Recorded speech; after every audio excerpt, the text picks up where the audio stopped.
भक्त के कहने पर प्रभु श्री राम ने रसोई बनाई। भक्त और भगवान की रोचक कथा।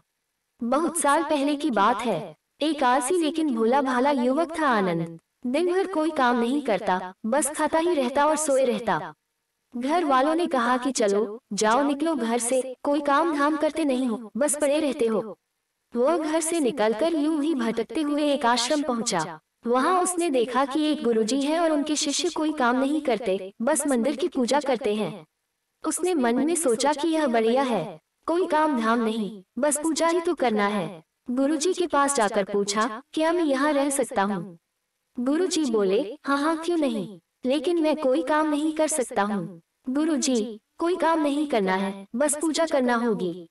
आनंद, ठीक है, वो तो मैं कर लूंगा। अब आनंद महाराज के आश्रम में रहने लगा। ना कोई काम, ना कोई धाम, बस सारा दिन खाते रहो और प्रभु भक्ति में भजन गाते रहो।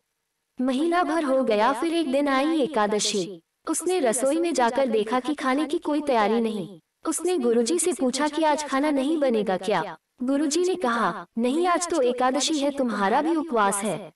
उसने कहा, नहीं, अगर हमने उपवास कर लिया तो कल का दिन ही नहीं देख पाएंगे। हम नहीं कर सकते उपवास, हमें तो भूख लगती है। आपने पहले क्यों नहीं बताया? गुरुजी ने कहा, ठीक है तुम न करो उपवास, पर खाना भी तुम्हारे लिए कोई और नहीं बनाएगा, तुम खुद बना लो। मरता क्या न करता, गया रसोई में। गुरुजी फिर आए, देखो अगर तुम खाना बना लो तो राम जी को भोग जरूर लगा लेना और नदी के उस पार जाकर बना लो रसोई। ठीक है। लकड़ी, आटा, तेल की सब्जी लेकर आनंद महाराज चले गए। जैसे तैसे खाना भी बनाया, खाने लगा तो याद आया कि गुरुजी ने कहा था कि राम जी को भोग लगाना है। लगा भजन गाने, आओ मेरे राम जी भोग लगाओ जी, प्रभु राम आए, श्री राम आए, मेरे भोजन का भोग लगाए। कोई न आया तो वह बेचैन हो गया कि यहाँ तो भूख लग रही है और राम जी आ ही नहीं रहे। भोला मानस जानता नहीं था कि प्रभु साक्षात तो आएंगे नहीं, पर गुरुजी की बात मानना जरूरी है। फिर उसने कहा, देखो प्रभु राम जी, मैं समझ गया कि आप क्यों नहीं आ रहे हैं। मैंने रूखा सूखा बनाया है और आपको तरमाल खाने की आदत है, इसलिए नहीं आ रहे हैं। तो सुनो प्रभु, आज वहाँ भी कुछ नहीं बना है, सबको एकादशी है, खाना हो तो ये भोग ही खा लो। श्री राम अपने भक्त की सरलता पर बड़े मुस्कुराए और माता सीता के साथ प्रकट हो गए।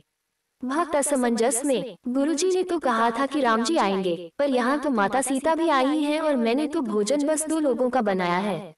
चलो कोई बात नहीं, आज इन्हें ही खिला देते हैं। बोला, प्रभु मैं भूखा रह गया, लेकिन मुझे आप दोनों को देखकर बड़ा अच्छा लग रहा है, लेकिन अगली एकादशी पर ऐसा न करना, पहले बता देना कि कितने जन आ रहे हो। और हाँ, थोड़ा जल्दी आ जाना। राम जी उसकी बात पर बड़े मुदित हुए, प्रसाद ग्रहण करके चले गए। अगली एकादशी तक ये भोला मानस सब भूल गया। उसे लगा कि प्रभु ऐसे ही आते होंगे और प्रसाद ग्रहण करते होंगे। फिर एकादशी आई, गुरुजी से कहा, मैं चला अपना खाना बनाने, पर गुरुजी थोड़ा ज्यादा अनाज लगेगा, वहाँ 2 लोग आते हैं। गुरुजी मुस्कुराए, भूख के मारे बावला है। ठीक है, ले जाओ और अनाज ले जा। अब की बार उसने 3 लोगों का खाना बनाया। फिर गुहार लगाई, प्रभु राम आए, सीताराम आए, मेरे भोजन का भोग लगाए। प्रभु की महिमा भी निराली है। भक्त के साथ कौतुक करने में उन्हें भी बड़ा मजा आता है। इस बार वे अपने भाई लक्ष्मण, भरत, शत्रुघ्न और हनुमान जी को लेकर आ गए। भक्त को चक्कर आ गए, यह क्या हुआ, एक का भोजन बनाया तो 2 आए, आज 2 का खाना ज्यादा बनाया तो पूरा खानदान आ गया। लगता है आज भी भूखा ही रहना पड़ेगा। सबको भोजन लगाया और बैठे बैठे देखता रहा। अनजाने ही उसकी भी एकादशी हो गई। फिर अगली एकादशी आने से पहले गुरुजी से कहा, गुरुजी, ये आपके प्रभु राम जी अकेले क्यों नहीं आते? हर बार कितने सारे लोग ले आते हैं, इस बार अनाज ज्यादा देना। गुरुजी को लगा, कहीं यह अनाज बेचता तो नहीं है, देखना पड़ेगा जाकर। भंडार में कहा, इसे जितना अनाज चाहिए दे दो और छुपकर उसे देखने चल पड़े। इस बार आनंद ने सोचा, खाना पहले नहीं बनाऊंगा, पता नहीं कितने लोग आ जाएं। पहले बुला लेता हूँ फिर बनाता हूँ। फिर टेर लगाए, प्रभु राम आए, श्री राम आए, मेरे भोजन का भोग लगाए। सारा राम दरबार मौजूद। इस बार तो हनुमान जी भी साथ आए, लेकिन ये क्या, प्रसाद तो तैयार ही नहीं है। भक्त ठहरा भोला भाला, बोला, प्रभु इस बार मैंने खाना नहीं बनाया। प्रभु ने पूछा क्यों? बोला, मुझे मिलेगा तो है नहीं, फिर क्या फायदा बनाने का, आप ही बना लो और खुद ही खा लो। राम जी मुस्कुराए, सीता माता भी गदगद हो गई उसके मासूम जवाब से। लक्ष्मण जी बोले, क्या करे प्रभु? प्रभु बोले, भक्त की इच्छा है पूरी तो करनी ही पड़ेगी, चलो लग जाओ काम से। लक्ष्मण जी ने लकड़ी उठाई, माता सीता आटा सानने लगी। भक्त एक तरफ बैठकर देखता रहा। माता सीता रसोई बना रही थी तो कई ऋषि मुनि व यक्ष गंधर्व प्रसाद लेने आने लगे। इधर गुरुजी ने देखा कि खाना तो बना नहीं, भक्त एक कोने में बैठा है। पूछा, बेटा क्या बात है, खाना क्यों नहीं बनाया? बोला, अच्छा किया गुरुजी आप आ गए, देखिए कितने लोग आते हैं प्रभु के साथ। गुरुजी बोले, मुझे तो कुछ नहीं दिख रहा तुम्हारे और अनाज के सिवा। भक्त ने माथा पकड़ लिया, एक तो इतनी मेहनत करवाते हैं प्रभु, भूखा भी रखते हैं और ऊपर से गुरुजी को दिख भी नहीं रही है और बड़ी मुसीबत है। प्रभु से कहा, आप गुरुजी को क्यों नहीं दिख रहे हैं? प्रभु बोले, मैं उन्हें नहीं दिख सकता। बोला, क्यों?